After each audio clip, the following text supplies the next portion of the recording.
Olá, meu nome é Cíntia Couto e eu sou doutoranda no programa de pós-graduação em Aquicultura da Universidade Federal de Rio Grande. Eu sou orientada pelo professor Dr. Paulo César Abreu e co-orientada pelo Dr. Fábio Roselé. Hoje eu estou aqui para fazer uma apresentação que servirá como um requisito de nota na disciplina de Seminários de Aquicultura. O tema escolhido para a minha apresentação foi o cultivo de cavalos marinhos e hoje eu vou tratar um pouco sobre a biologia, o cultivo e os desafios que são enfrentados no cultivo desse grupo de organismos. A aquicultura ornamental marinha é um setor de rápido crescimento e, por isso, há uma crescente pressão para o desenvolvimento de procedimentos de reprodução em cativeiro confiáveis, mas também sustentáveis. Essa sustentabilidade ela só pode ser alcançada quando as condições ambientais são adequadas e mantidas. Isso inclui tanto aspectos ecológicos, socioantropológicos e econômicos. Acredita-se que entre 1,5 e 2 milhões de pessoas em todo o mundo mantêm aquários marinhos. E esse fator ele reflete no desenvolvimento da aquicultura ornamental marinha. Em geral, o desenvolvimento da aquicultura ornamental ela tende a ser conduzida em sistemas tanto de tanques fechados como em lagoas. Muitas vezes, pessoas que trabalham com essa atividade, elas buscam áreas mais desenvolvidas, onde é possível obter investimento de capital que seja suficiente para o desenvolvimento da infraestrutura, mas também que seja próximos a aeroporto, por vista de facilitar o transporte das espécies. Os cavalos marinhos são organismos do gênero Hippocampus e eles são considerados peixes marinhos incomuns. Isso pode ser visto claramente tanto pelo formato da cabeça, que é um formato semelhante a um equino, aos olhos, que são considerados grandes, ao formato do corpo, por ter esse tronco mais curvilíneo, e a ter uma cauda preênsil, que quer dizer que é uma cauda que se adere facilmente às superfícies. Além disso, outros fatores que tornam esses organismos peixes marinhos incomuns são o fato de eles terem uma gravidez masculina, um cuidado parental longo, tamanho pequeno de ninhada, monogamia estrita na maioria das espécies. Eles possuem uma baixa mobilidade, formando pequenos lares com uma distribuição esparsa. Além disso, eles são considerados ícones carismáticos para questões como pesca excessiva, captura acidental e destruição de habitat. Quanto à morfologia dos cavalos marinhos, eles possuem 3 tipos de nadadeira. Uma nadadeira peitoral, que fica próxima da cabeça. Essa nadadeira ela é responsável por dar direção ao movimento do cavalo marinho e também estabilidade no momento da natação. A gente tem a nadadeira dorsal, que é a nadadeira responsável pela propulsão do nado, e a gente também tem uma nadadeira anal. Outro fator que é muito importante de ser ressaltado é o focinho. O focinho desse bicho, ele é um focinho tubular e no momento de alimentação, esse focinho ele forma uma pressão interna e essa pressão ela é responsável pela sucção de alimentos. Essa espécie, esses organismos, eles têm uma alta frequência alimentar e essa alta frequência alimentar faz com que os alimentos eles sejam sugados inteiros. É difícil ter uma certa diferenciação e também o cavalo marinho ele acaba subdigerindo esse alimento. Então ele se alimenta muitas vezes e o alimento não é digerido totalmente. Outras características importantes nesse gênero de peixes é o dimorfismo sexual, ou seja, há uma diferenciação visível entre machos e fêmeas.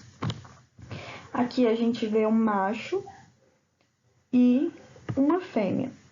A principal diferença entre os dois é a presença da bolsa embrionária.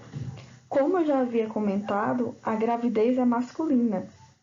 Então, o macho ele é responsável por carregar os juvenis de cavalo marinho até que seja o momento certo deles nascerem.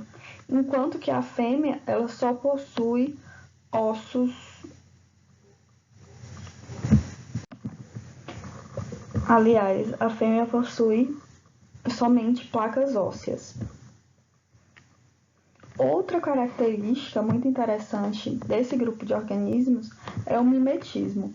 O mimetismo é a capacidade do organismo de se mesclar ao ambiente, ou seja, ele vai mudar a sua coloração para conseguir se camuflar ao ambiente onde ele está inserido.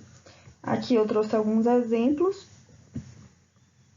Então, aqui a gente vê um organismo que, vendo do fato que o principal predador dele é o ser humano, então há uma grande dificuldade em identificar esse organismo no ambiente natural.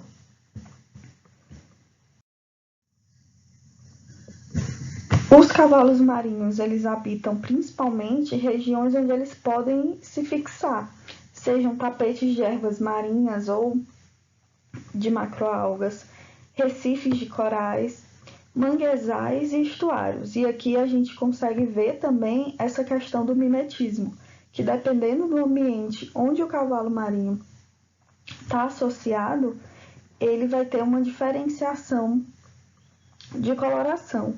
E essa diferenciação não é uma questão de um organismo ser de uma cor, desse organismo ficar de uma cor e não mudar de cor. É exatamente o contrário. Dependendo do ambiente onde ele está inserido, se ele está num manguezal, ele pode apresentar uma coloração mais amarronzada. E se ele for inserido num outro ambiente, seja um ambiente natural ou artificial, ele vai se adaptar para a coloração desse ambiente onde ele foi inserido. Atualmente, existem mais de 46 espécies descritas do gênero Hippocampus e existem 2 guias de identificação. Um guia que foi feito inicialmente em 1999 e foi atualizado em 2004. Aqui é um dado do FishBase, onde a gente pode ver que tem cerca de 152 organismos identificados. Esses 152 organismos, eles são referentes a nomes comuns. Então, são vários organismos de vários locais que apresentaram o nome, mas esses 152 organismos são referentes a essas 46 espécies descritas. Esses dados de 46 espécies descritas, eles são mais ou menos do ano de 2010. Hoje esse número já aumentou para 54. E aqui no Brasil a gente tem 3 espécies. O Hippocampus reide, o Hippocampus erectus e o Hippocampus patagônicus. Os principais objetivos do cultivo dos cavalos marinhos é substituição dos estoques de animais selvagens que já foram explorados, gerar oportunidades econômicas para pescadores, principalmente de países em desenvolvimento, e também atender futuras demandas. Além do aquarismo, essas espécies, esses organismos, eles são muito utilizados na medicina, em especial a medicina chinesa, pois acredita-se que o cavalo marinho seco ele é um ótimo tratamento tanto para bronquite como para asma. Aqui a gente tem a timeline dando uma visão geral ao longo dos anos de como foi o cultivo dos cavalos marinhos e o que aconteceu de importante nesses anos. Então, o primeiro registro de cultivo e cativeiro de cavalo marinho, ele foi em 1960. Em 1970, a gente tem as primeiras tentativas de cultivo comercial. Então, cultivo para venda. Até 1980, a gente vê que tem pouquíssima coisa acontecendo nesse assunto. Tanto que em 1980 é quando foi registrado o primeiro registro real de comércio de cavalo marinho. Em 1990, que é o ano onde a gente começa a ter um conhecimento maior sobre a biologia da espécie, sobre o cultivo, a gente tem a publicação de O Comércio Internacional de Cavalos Marinhos, que é um guia falando sobre o comércio. Em 1990, é possível observar um considerável interesse da aquicultura de cavalos marinhos do sudeste da Ásia, justamente não tanto pela questão do aquarismo, mas pela questão da medicina, para usar o cavalo marinho seco. Em 1990 também, a expansão da aquicultura comercial dos cavalos marinhos, tanto na Austrália e nos Estados Unidos. Então, até 1990, o cultivo e a exportação desses animais, ele era observado na Ásia, principalmente no Sudeste Asiático. E a partir de 1990 é que houve essa expansão da aquicultura comercial. Outra coisa que a gente vê é que Hong Kong apresenta códigos exclusivos para os cavalos marinhos no comércio. E aí acontece uma coisa muito importante, que são os primeiros registros de cavalos marinhos no banco de dados dos CITES.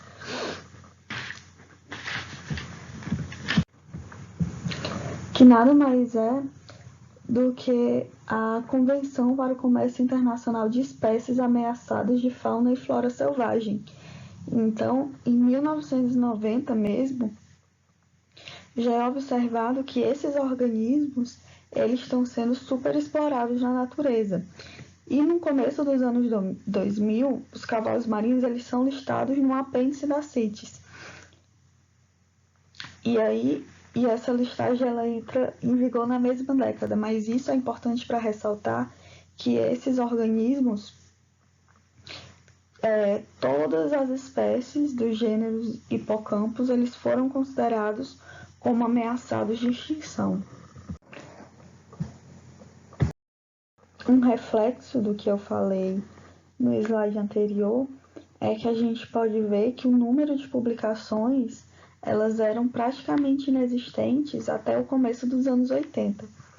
Nos anos de 1980 em diante, começa um aumento nessas publicações.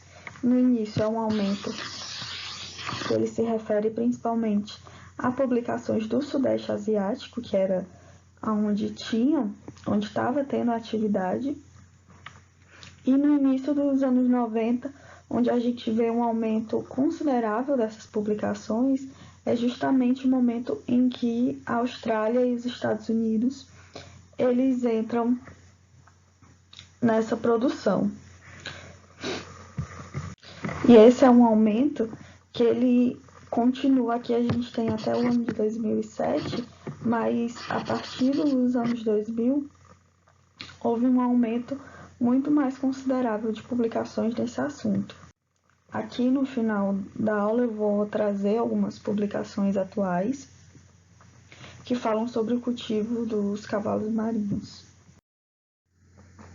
Quanto ao status atual, estima-se que atualmente tenham pelo menos 28 operações de cultivo de cavalos marinhos, tanto para ensino, pesquisa, quanto para comércio, e que essas 28 operações elas estão distribuídas em cerca de 15 países. E o principal objetivo é justamente o mercado aquarista. São 13 as espécies que são utilizadas nessas operações, mas a gente tem 4 principais: Hippocampus barburi, Hippocampus cuda, Hippocampus reide e Hippocampus erectus. Aqui a gente tem um mapa do mundo com a distribuição dessas espécies. E um fator importante a ser ressaltado é que é possível de observar nesse mapa é que essas espécies elas estão distribuídas tanto na faixa tropical como na faixa temperada, mas não variando acima de 50 graus. Então, é 50 graus para norte da linha do Equador e 50 graus ao sul. Os principais desafios enfrentados por essas operações são os desafios econômicos. E os custos de produção, eles vão depender de diversos fatores, incluindo o investimento inicial, que pode ser na forma de terreno, de construções, de equipamentos e da depreciação desses equipamentos, como também de custos fixos e variáveis, onde a gente pode citar eletricidade, a obtenção de alimentos, o trabalho propriamente dito e a manutenção das estruturas e dos equipamentos. Outros fatores que também estão associados é o custo total de produção dos organismos e o preço de venda, essa relação entre esses dois fatores. O cultivo também vai estar diretamente relacionado e a presença ou não de doenças e o tratamento dessas doenças, que pode gerar um novo custo. A conscientização do consumidor também, já que é bem mais barato ir no ambiente natural e retirar esse organismo do ambiente natural. Então, é preciso ter essa conscientização do consumidor de que é melhor comprar um organismo que foi cultivado, que não está influenciando diretamente no ambiente natural, na biota natural. Outro fator importante é o tamanho de mercado interno, pois muitas dessas operações elas não vão começar do zero dependendo do mercado exterior, então é preciso ter um mercado interno. A ecossertificação, ou seja, um selo que identifique que esse organismo foi cultivado e não foi retirado do ambiente e que é ecologicamente correto. E também a disponibilidade de alimentos. Como a gente vai ver mais na frente, esse é um fator que, dependendo do tipo de alimentação, ele pode talvez apresentar um dos maiores custos variáveis da produção dos cavalos marinhos. Além dos desafios econômicos, a gente tem também os desafios técnicos. O cultivo do cavalo marinho é uma atividade que ele exige um certo grau de conhecimento. Então, precisa ter essa diferenciação entre os reprodutores e os juvenis. Como eu já havia falado, o tipo de alimentação do cavalo marinho, ele usa o seu focinho tubular para sugar o alimento. Então, esse fato dele sugar o alimento, como vocês podem ver por esse GIF que eu coloquei na imagem, os cavalos marinhos eles são muito pequenininhos. Então, se o alimento do cavalo marinho ele está junto com os juvenis, a sucção acidental do cavalo marinho ele pode acontecer muito facilmente. E aí chega o fato do canibalismo, que não é um canibalismo proposital, é um canibalismo acidental. Então, o cultivo dos reprodutores ele pode ser feito em aquários de vidro ou acrílico, tambores cilíndricos e tanques de concreto.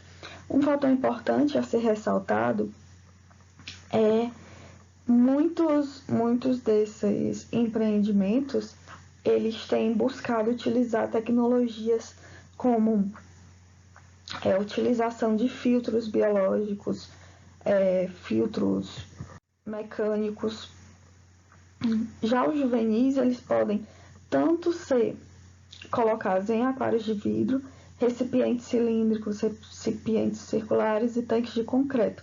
Lembrando sempre de ter essa diferenciação entre os dois tamanhos.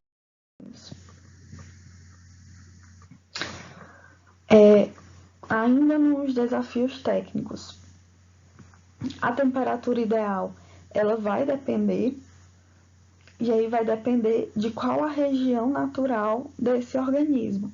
Se ele é um organismo que é encontrado mais em uma faixa tropical ou se é encontrado numa faixa temperada. E essa temperatura, caso muito alta, ela pode não afetar diretamente no crescimento e no desenvolvimento do organismo, mas com certeza ela vai afetar na reprodução. Estudos eles têm mostrado que os cavalos marinhos adultos eles são mais resistentes a altas concentrações de nitrogenados, enquanto que os juvenis eles são mais resistentes a variações de salinidade. E apesar dessas diferenciações, é sempre importante ter uma manutenção do ambiente onde eles estão inseridos. Então, como os juvenis eles não são acostumados, eles não têm essa tolerância tão alta a níveis de nitrogenados, é preferível que o produtor invista em seja tanques biológicos, tanques mecânicos. E como eu tinha falado, eles têm um alto fluxo alimentar. Então, esse alto fluxo alimentar, ele faz com que eles se alimentem muitas vezes por dia e que gerem muitas excretas. Então, é um outro motivo, faz com que essa manutenção ela tenha que ser levada muito a sério. Como já havia citado, são os machos que engravidam, então são eles que incubam os bebês na bolsa embrionária. Os cavalos marinhos, eles são monogâmicos, pelo menos em ciclos de reprodução, não permitindo que outras fêmeas depositem os ovos neles. E a escolha dos machos ela é feita pelas fêmeas. E aí tem até uma questão interessante de os machos sempre escolhem fêmeas maiores pela capacidade dessas fêmeas de carregar mais ovos, e as fêmeas buscam machos que tenham uma bolsa embrionária maior. Tanto que a forma dos machos de chamar a atenção das fêmeas é inflando a bolsa embrionária deles. A gestação dos cavalos marinhos ela dura de cerca de 9 a 45 dias. Todos esses fatores eles vão depender, todos esses fatores que eu vou falar vão depender de diversos fatores, tanto de tamanho dos bichos, como a espécie que está sendo cultivada, como também fatores físico-químicos, temperatura da água, as condições do ambiente. Então, a gestação ela pode ser de 9 até 45 dias.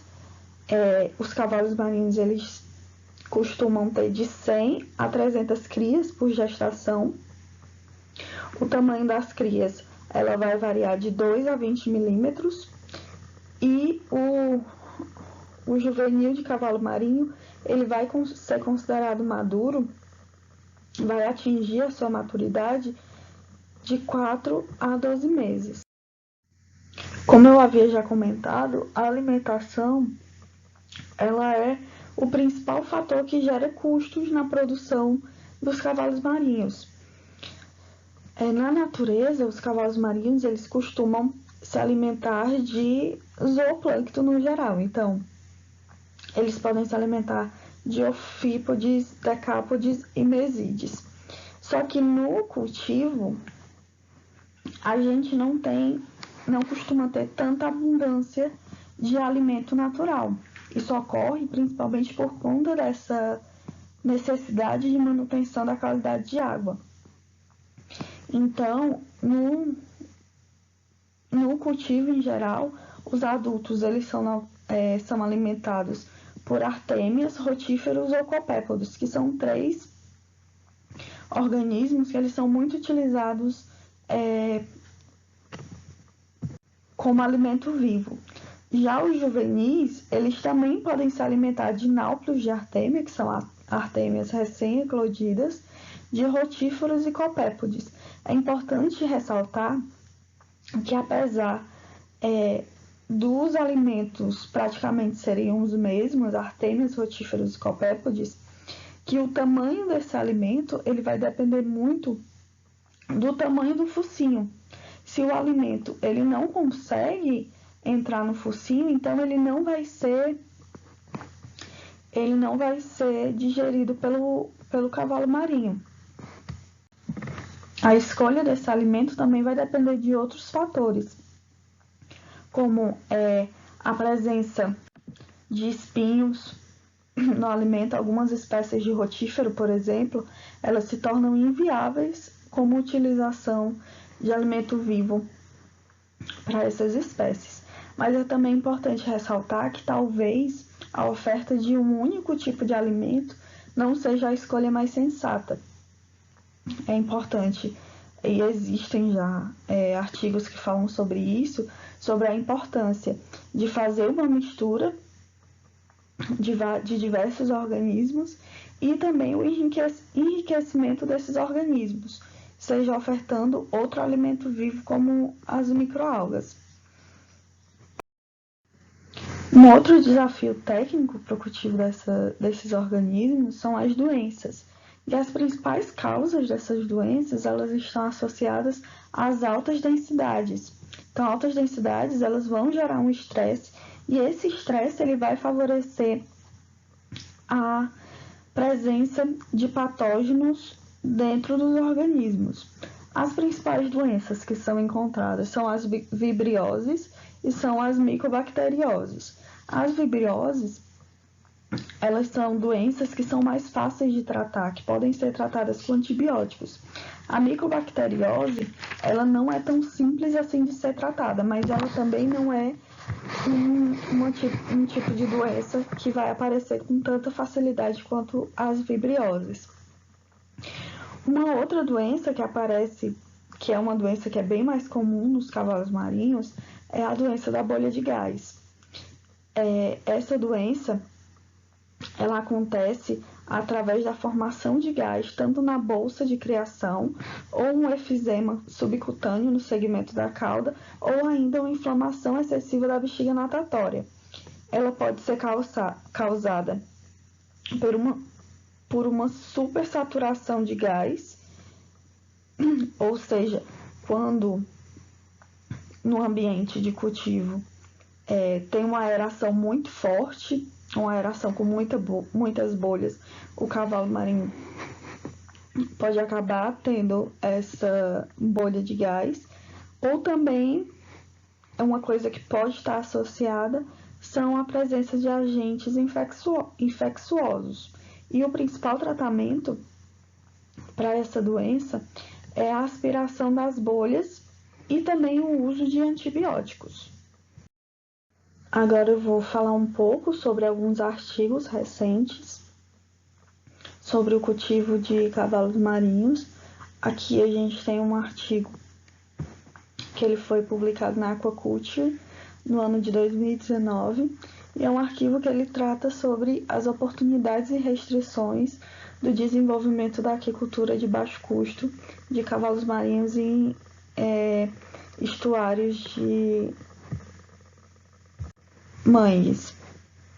Esse artigo, ele tem um dos pesquisadores, que é o Wagner Valente, que é um pesquisador que é do Brasil, é do CAUNESP. O objetivo desse artigo, ele foi descrever as oportunidades e restrições para desenvolver a aquicultura de baixo custo de cavalos marinhos em gaiolas, nos estuários de manguezais, para promover uma cadeia de produção legal e mais sustentável. Pelo que eu li desse artigo, o principal objetivo é repovoamento de cavalos marinhos nos ambientes naturais. A metodologia desse artigo ele se deu de duas formas: por uma revisão bibliográfica aprofundada sobre o assunto e também experimentos. Esses experimentos eles foram feitos em uma reserva extrativista em Cananéia, em São Paulo, com o uso de tanques-redes. Aqui à direita a gente tem a representação de como eram colocados os tanques-redes e aqui em cima a gente tem o esquema de montagem dos tanques-redes. Então eram 4 tanques-redes que eram fixados por estacas no leito do rio e eles estavam contra a direção da corrente de água. Além disso, tinha os flutuadores para permitir que esses tanques-redes eles ficassem próximo da superfície e as cordas de fixação.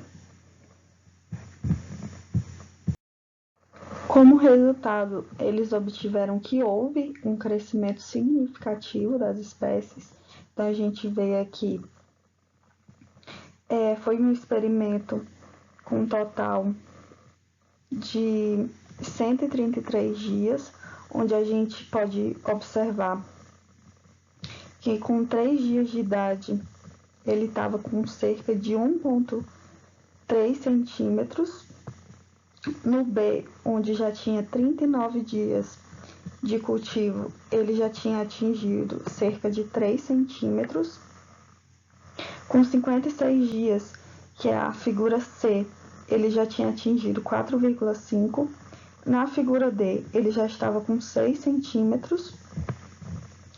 E na figura E, que foi a amostragem final de 133 dias, ele estava com 7,3 centímetros. Esse crescimento, como eu havia falado naquele fato da alimentação, ele se dá devido ao rico material zooplânctônico que tem nessa região de manguezal.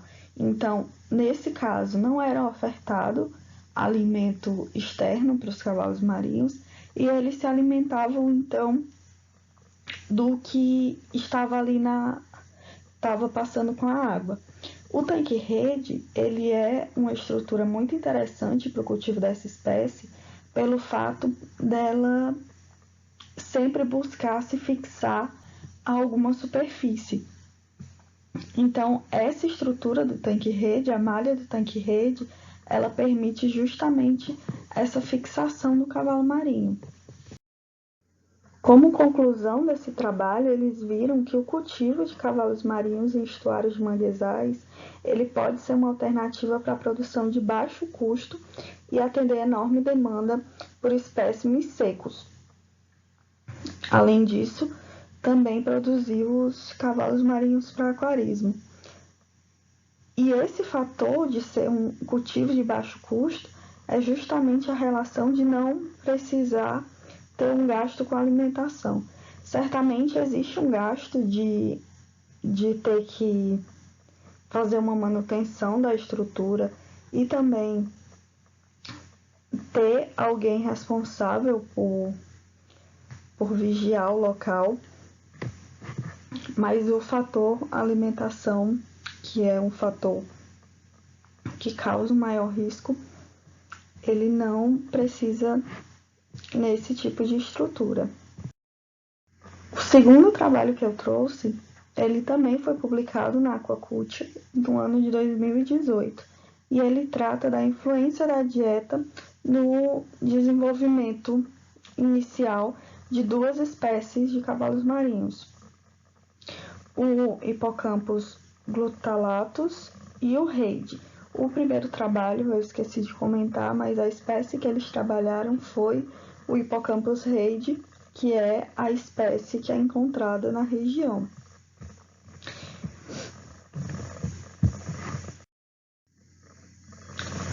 Como eu havia falado, eles trabalharam com 2 espécies, o Hippocampus glutulatus e o Hippocampus reid, e eles testaram 3 dietas. Uma dieta contendo somente copépodes, uma dieta com somente artêmia e uma dieta onde eles adicionaram tanto os copépodes como as artêmias.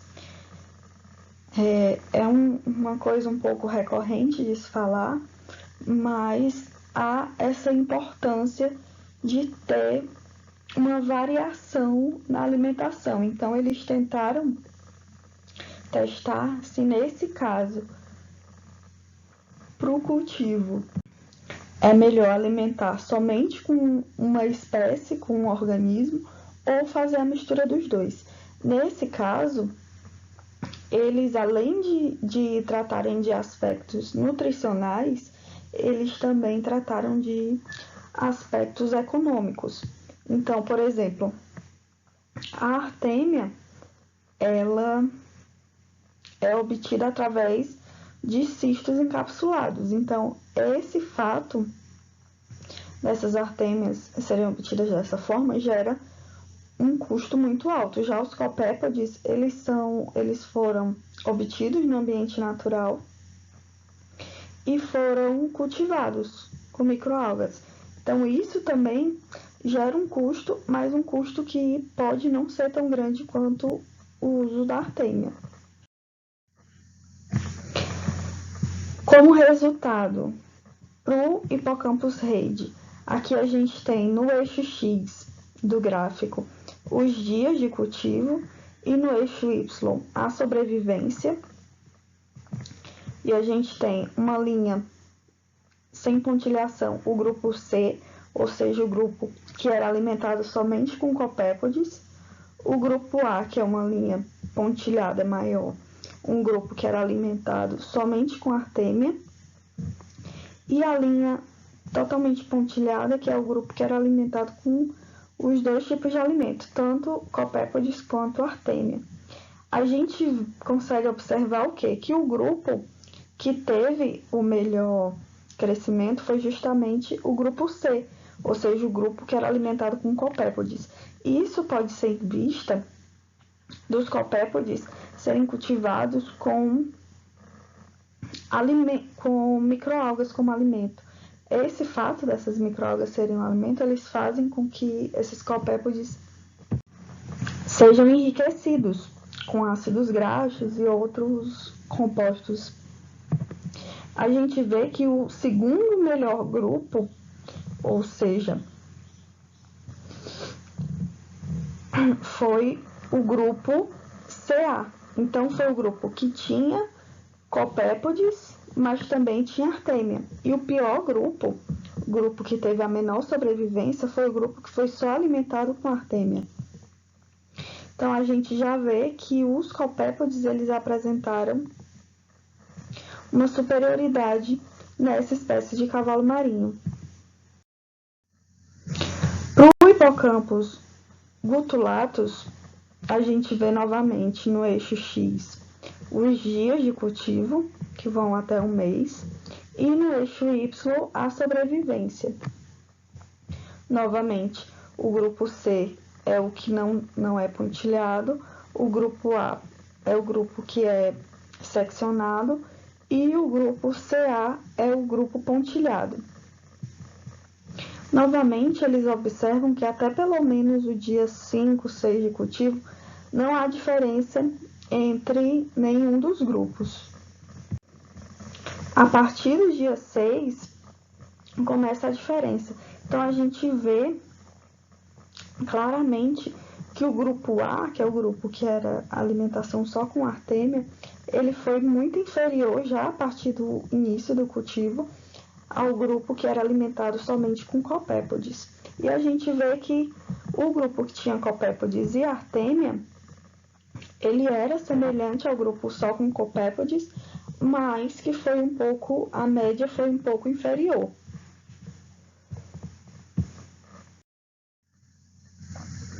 Como referência para esse trabalho, eu utilizei 3 outros trabalhos, uma revisão bibliográfica que falava sobre o cultivo, a aquicultura global dos cavalos marinhos, e os 2 artigos que eu apresentei até aqui. E é isso, obrigada. Se alguém tiver alguma pergunta, vocês podem me encontrar por esses arrobas.